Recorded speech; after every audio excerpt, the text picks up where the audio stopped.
عبادت، صرف ایک اللہ کی عبادت کرو. ذالکم خیر لکم، یہی تمہارے لیے سب سے بہتر ہے. تو غرض کہنے کا حضرت موسیٰ علیہ السلام ہو، حضرت یوسف علیہ السلام ہو، حضرت عیسیٰ علیہ السلام ہو، آخری نبی حضرت محمد الرسول اللہ صلی اللہ علیہ وسلم کے بارے میں اللہ نے فرمایا قل انما انا منذر وما من الہ الا اللہ الواحد القہار. اے میرے نبی آپ کہہ دو کہ میں تو بس خبردار کرنے والا ہوں، میں تو بس ڈرانے والا ہوں. سنو، اللہ کے سوا کوئی معبود حقیقی نہیں ہے، اللہ کے سوا کوئی یکتا اور بے مثال معبود نہیں ہے. سب پر اللہ تبارک رب السماوات والارض وما بینہما العزیز الغفار، وہی اللہ جو آسمانوں میں ہے سب کے اوپر غالب ہے، سب کے اوپر غالب ہے، وہی غالب ہے اور وہی گناہوں کو معاف کرنے والا ہے. تو یہ ساری دیگر تمام انبیاء اور رسول کے بارے میں اللہ رب العزت نے تمام انبیاء اور رسول کا بغیر نام لیے ہوئے قرآن کریم کے اندر ارشاد فرمایا وَمَا أَرْسَلْنَا مِن قَبْلِكَ مِن رَسُولٍ إِلَّا نُوحِي إِلَيْهِ أَنَّهُ لَا إِلَهَ إِلَّا أَنَا فَاعْبُدُونِ. اے میرے حبیب، ہم نے آپ سے پہلے جتنے بھی انبیاء کو اور جتنے بھی رسولوں کو بھیجا ہے، ہم نے سب کو یہی کہہ کر کے بھیجا ہے کہ جا کے دنیا کے سامنے یہ بات کہو کہ اللہ کے سوا کوئی معبود برحق نہیں ہے. اے لوگو، اللہ ہی کی عبادت کرو، اللہ ہی کی پرستش کرو. یہ ساری آیات قرآن کریم کی اجمالی ہو، تفصیلی ہو، نام بنام لے کر کے یہ بتا رہی ہیں کہ توحید کی اتنی بڑی اہمیت ہے کہ اللہ نے جتنے بھی انبیاء اور رسول کو بھیجا سب کو یہی پیغام دے کر کے بھیجا. تو میرے عزیزو، جو اتنی قیمتی چیز ہو، جو اتنی اہمیت والی چیز ہو، ظاہر ہے کہ شیطان اس کے اوپر، یا جو آپ کا دشمن ہے وہ تو اس کے اوپر ہمیشہ نظر رکھے گا. آپ کے گھر میں ہیرے جواہرات موجود ہیں اور آپ کے گھر میں گیہوں اور چاول بھی موجود ہیں، تو چور اگر داخل ہوگا تو گیہوں اور چاول کی بوریاں اٹھائے گا یا ہیرے جواہرات کی اینٹیں اٹھا کے لے کے بھاگے گا؟ ہیرے جواہرات لے کے بھاگے گا.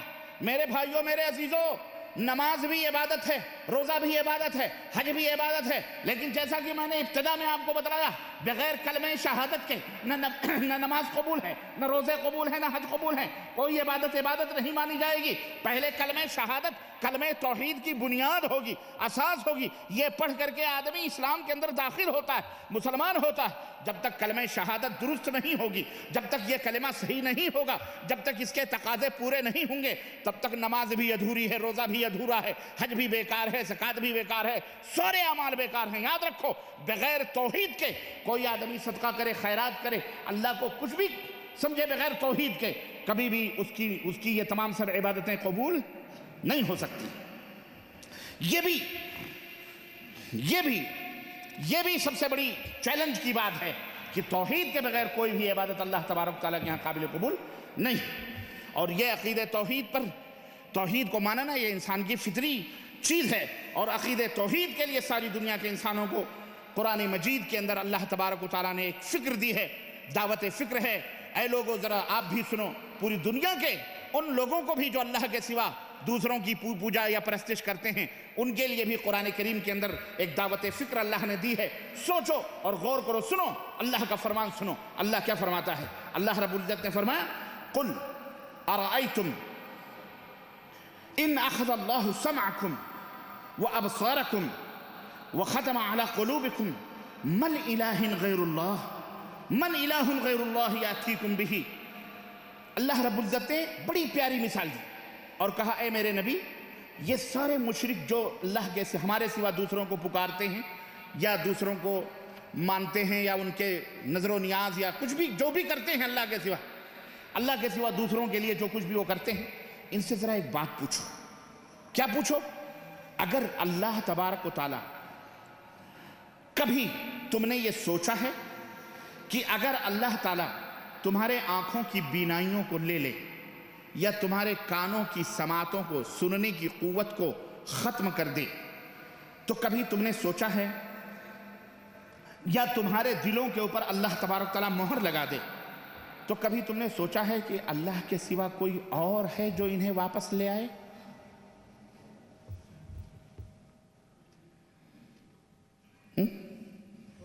بولو، کوئی پیر لا سکتا ہے؟ کوئی مزار والا لا سکتا ہے؟ کوئی دیوی، کوئی دیوتا واپس کر سکتا ہے؟ کوئی فقیر، کوئی نبی، کوئی رسول واپس کر سکتا ہے؟ بولو، کتنی پیاری مثال ہے. سمجھو یارو، او درگاہوں پہ نظر و نیاز کرانے والوں، او بابا کے نام کے چندے کر کر کے امت کے ڈھانکے ڈالنے والوں، او سجادہ نشینوں، مرغ مسلم دبانے والوں، ہو نکو نام جو قبروں کی تجارت کر کے کیا نہ بیچو گے جو مل جائیں صنم پتھر کے؟ ہاں پوچھو، لمبی لمبی داڑھیاں ہیں، سرمے ہیں، زلفیں ہیں، ہرے نیلے پیلی پگڑیاں ہیں، شملیں ہیں، دوپٹے ہیں، مدینہ مدینہ مدینہ مدینہ مدینہ مدینہ مدینہ، اسی محبت، ایسا لگتا ہے جیسے مدینہ ہی میں غرق ہیں اعلیٰ حضرت۔ زباں پہ امن کے نغمے ہیں دل جہنم، اور اللہ کے سوا کس کو پکار؟ یا غوث المدد۔ او خواجہ صاحب کا مہینہ منایا جا رہا ہے، 11ویں شریف کا مہینہ منایا گیا نا 11ویں، خوب ڈیگے ٹھنکائی گئی غوث پاک کے نام کی، خوب مرغے دبائے ملاؤں نے، اور تم بھی خوب کھلاتے ہو نا، کم میں نہیں ہو۔ اور ہم بولتے ہیں تو مولویوں کو پیسے دے کے مقدمے کرواتے ہو، یعنی مولوی کو پکڑواؤ، اس کو مروا دو، 11ویں شریف کے خلاف بول رہا ہے، ہمارے بزرگوں کی توہین کر رہے ہیں یہ۔ اچھا اللہ کی توہین ہو رہی ہو، اللہ کی توحید کی چادر کو تار تار کیا جائے، تیری پیشانی پر بل نہ آئے، غیر اللہ کے خلاف اگر کوئی بات بول دی جائے اور سچی بات بول دی جائے کہ وہ مرنے والا ہے، وہ ہگنے والا ہے، موتنے والا ہے، تو آپ کو اتنی تکلیف ہو جاتی ہے؟ یا آپ مومن ہیں، آپ مسلمان ہیں؟ دیکھیے آئینہ جا کر کے فیصلہ کیجئے کہ آپ مسلمان ہیں کہ مسلمان کے نام پر کلنک کا ٹیکا ہے؟ کون ہے آپ؟ پھر عدالتوں اور کورٹ اور کچہریوں کے دروازے کھٹکھٹاتے ہو۔ رقیبوں نے رپٹ لکھوائی ہے جا جا کے تھانے میں۔ اکبر الہ آبادی نے کسی دور میں کہا تھا، رقیبوں نے رپٹ لکھوائی ہے جا جا کے تھانے میں کہ اکبر نام لیتا ہے خدا کا اس زمانے میں۔ ہمارے ملکوں کے اندر بھی بڑے بڑے جو قادری ہیں، آپ اللہ کی توحید بیان کریں، مشرکین کے ان مکر اور فریب کے چہروں کو بے نقاب کریں تو لوگ FIR درج کرواتے ہیں، پولیس میں جاتے ہیں۔ بڑے بڑے لیڈر نیتا ہمارے ملکوں کے، اے اللہ کبھی انہیں سیٹ عطا نہ فرما، اے انہیں کبھی اللہ سیٹ کوئی بھی عطا، یہ بھی یاد رکھو۔ ہمارے ملک، میں ہندوستان کی بات کر رہا ہوں، ہمارے ملک کا ہندو ہمارے ان جیسے خبیث النفس لوگوں سے کہیں زیادہ بہتر ہے، یاد رکھو۔ ان کلمہ پڑھنے والے مشرکوں سے رب ذوالجلال کی قسم ہے وہ غیر مسلم ہندو بہتر ہے، جو تمہاری باتوں کو سنتا بھی ہے بیچارہ، سمجھتا بھی ہے اور کلمہ توحید بھی پڑھتا ہے، مسلمان بھی ہوتا ہے۔ لیکن یہ تمہارے پیچھے غنڈوں کو، لچوں کو، لفنگوں کو، یہ مشرکین مکہ والے مشرک ہیں، معلوم ہے آپ کو، جو ابراہیم کو بھی جانتے تھے، نبی صلی اللہ علیہ وسلم کو بھی جانتے تھے، لیکن کبھی نبی صلی اللہ علیہ وسلم اللہ کو بھی جانتے تھے۔ جب مصیبت پڑتی تھی تو بہرحال وہ تو اللہ کو پکارتے تھے، مشرکین مکہ ان سے تھوڑے یہ کمتر ہیں، ذلیل، ان سے بھی ذلیل ہیں، یہ اس کے باوجود بھی اللہ کو نہیں پکارتے، یہ غیر اللہ ہی کو پکارتے، اپنے آپ کو مسلمان کہتے ہیں۔ میرے عزیزو، توحید کیا ہے؟ اور علامہ اقبال نے کہا تھا، سمجھ میں نقطہ توحید آ تو سکتا ہے، سمجھ میں نقطہ توحید آ تو سکتا ہے، تیرے دماغ میں بت خانہ ہو تو کیا کہیے؟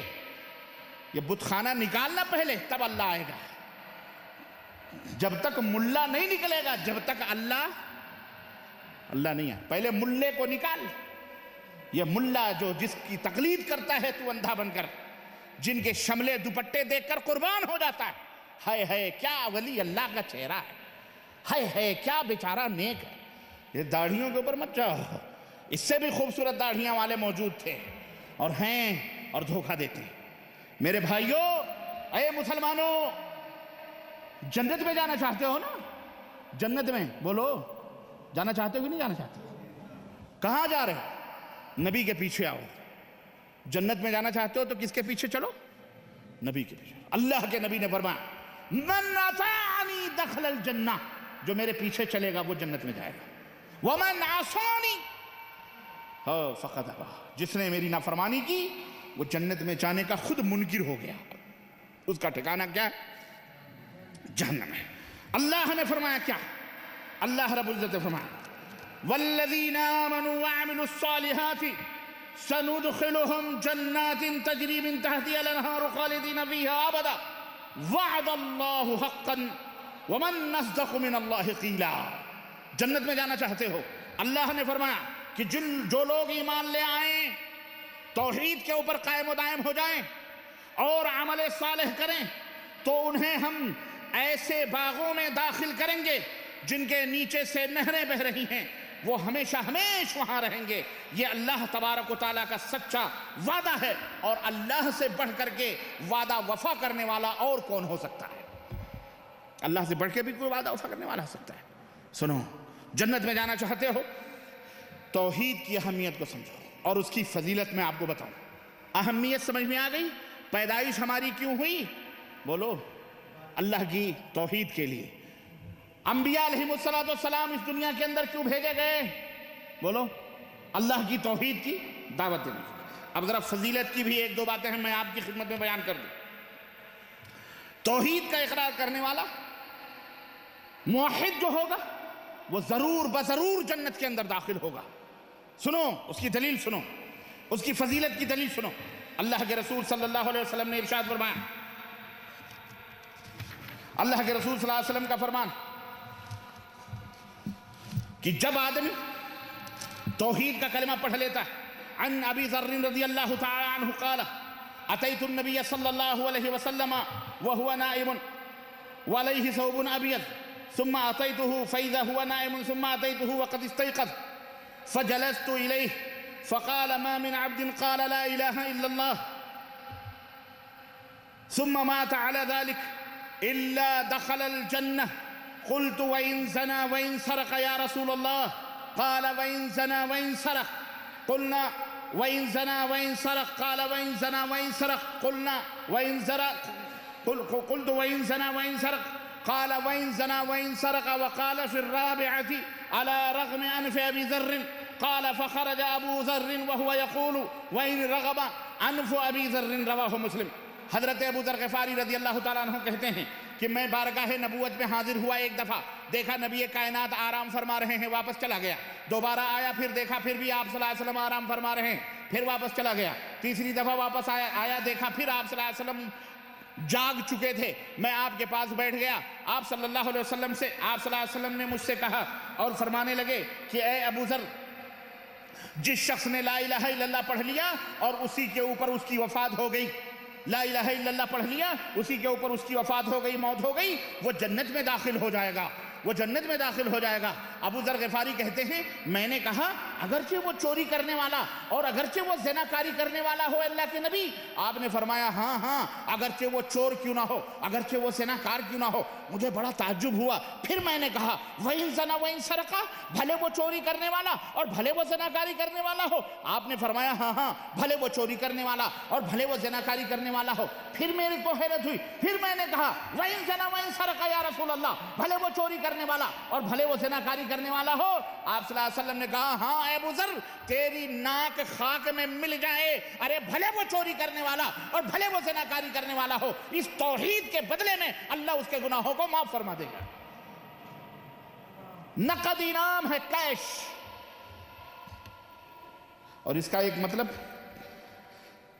یہ اللہ کے نبی کا پیغام، یہ اللہ کے رسول صلی اللہ علیہ وسلم کا فرمان۔ سنو ایک اور حدیث پاک میں آپ کو سناتا ہوں۔ اللہ کے رسول صلی اللہ علیہ وسلم کی یہ حدیث حضرت عبداللہ بن عمرو بن عاص رضی اللہ تعالیٰ عنہم سے مروی کہ اللہ کے حبیب صلی اللہ علیہ وسلم نے فرمایا کہ قیامت کے دن اللہ تبارک و تعالیٰ ساری مخلوق کے سامنے میری امت کے ایک آدمی کو پیش کرے گا۔ یہ توحید کی میں فضیلت بیان کر رہا ہوں۔ ساری امت کے سامنے، سارے میدان محشر میں ایک آدمی کو اللہ تبارک تعالیٰ بلائے گا، اس کے سامنے گناہوں کے 99 دفتر کھول دیے جائیں گے۔ رجسٹر، کتنے رجسٹر؟ 99 رجسٹر۔ اور ایک رجسٹر کا حال کیا ہوگا؟ اتنا بڑا ہوگا کہ تا حد نظر چاروں طرف جدھر بھی نظر ڈالیں آپ، جہاں آپ کی آخری نگاہ پڑتی ہے، نظر پڑتی ہے، اتنے بڑے بڑے رجسٹر، ایک رجسٹر کا یہ عالم ہوگا۔ اس طرح 99 رجسٹر گناہوں سے بھرے ہوئے اللہ تعالیٰ اس بندے کے سامنے پیش فرمائے گا، اور اللہ رب العزت اس سے پوچھے گا ثم یقول اتنکر من ھذا شیئا، میرے بندے یہ تیرے گناہ ہیں جو لکھے گئے ہیں، کیا ان گناہوں میں سے کسی چیز کا تو انکار کرتا ہے؟ اظلمک، کیا میرے فرشتوں نے جو تیرے گناہ جنہوں نے لکھے ہیں، جو محافظ تھے تیرے لکھنے والے، نگراں مقرر تھے، کیا انہوں نے تیرے اوپر کوئی ظلم کیا ہے؟ فیقول لا یا رب، بندہ تو وہیں کام جائے گا، وہ کہے گا لا یا رب، نہیں اے اللہ، ہرگز نہیں، میں نہیں انکار کر رہا ہوں، اور نہ ہی میں یہ کہوں گا کہ تیرے فرشتوں نے کوئی ظلم کیا ہے، یہ جو کچھ بھی لکھا ہے صحیح ہے۔ فیقول افلک عذر، بندے یہ بتا کہ یہ جو تو نے گناہ کیا ہے تجھے کچھ اس کی صفائی میں کہنا ہے؟ کوئی عذر ہے تیرے پاس؟ کوئی عذر معذرت پیش کر سکتا ہے؟ تو بتا دو، اللہ میں نے یہ اس لیے کیا، میں نے یہ اس لیے کیا، مجھے ایسے کوئی عذر ہے؟ فیقول لا یا رب، وہ کہے گا نہیں ہے اللہ۔ فیقول بلا، تو اللہ فرمائے گا کیوں نہیں، ان لک عندنا حسنہ، اللہ اللہ رب العزت فرمائے گا تیرے پاس کوئی عذر نہیں ہے، کہے گا نہیں کوئی عذر ہے، اللہ فرمائے گا لیکن کیوں نہیں، میرے پاس تیری ایک نیکی موجود ہے، جاؤ میزان کے پاس لے کے جاؤ، اور ان 99 گناہوں کے رجسٹر کو ترازو کے ایک پلڑے پہ رکھ دو، اور ایک نیکی کا پرچہ اللہ تبارک و تعالیٰ دے گا فرشتوں کو، اور کہے گا اس پرچے کو خالی نیکی کے ترازو کے اندر ڈال دو، اور میرے بندے تو جا، دیکھ تیرے اوپر ظلم نہیں کیا جائے گا۔ بندہ جائے گا، دیکھے گا 99 گناہوں کا رجسٹر